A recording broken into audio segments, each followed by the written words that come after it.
On Heavens on the Go, Friday, July 18th, 2025. Topic: Don't think for God. Memory verse: Job 26:14. Lo, these are parts of his ways, but how little a portion is heard of him? But the thunder of his power, who can understand? Bible reading: Romans 11:33-36. Oh, the depth of the riches, both of the wisdom and knowledge of God! How unsearchable are his judgments, and his ways past finding out. For who hath known the mind of the Lord? Or who hath been his counselor? Or who hath first given to him, and it shall be recompensed unto him again?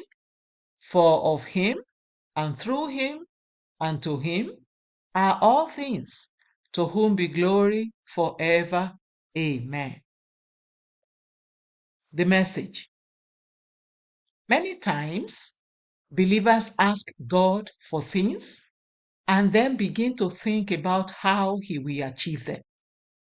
In reality, however, our brains cannot understand how God will do the things he wishes to do. For instance, when a man says he has a PhD in mathematics, it may sound like a big deal, but in truth, he can only be a specialist in an aspect of the subject. If he finds himself among fellow mathematicians, they will begin to ask him questions like, "What is your area of specialization?" If he says applied math, they might further ask, "What section of applied math?" He might respond, "Fluid dynamics." They can still ask, "What section of fluid dynamics?" The questioning can go on until it becomes evident that his PhD degree is just a little pinhead in mathematics. It will take you over 1,000 years to know all there is to know about mathematics. However, God knows all mathematics, physics, chemistry, geography, and all other subjects, including those that are yet to be discovered.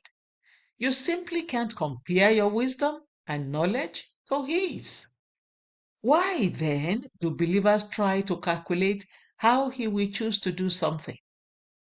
When I became the general overseer of the Redeemed Christian Church of God in 1981, quite a few people in the church thought that my appointment was rigged. They thought that I used my position as a mathematics lecturer to manipulate the general superintendent because he was uneducated. I looked up to God to show the people that I did not maneuver my way into becoming the general overseer and that he chose me himself. God then began to do something extraordinary. We used to hold monthly seminars for some days, and on the first day of each seminar, a woman would deliver a baby boy in our maternity center. After several months of this happening, it became clear that it was not coincidental, and those with spiritual understanding among us discerned that it was a sign from God confirming that he had chosen me himself. I could never have imagined that God would use this as one of the ways to confirm that he had chosen me. Beloved, when you ask God for something, please don't ever think of how he will do it because it is beyond you.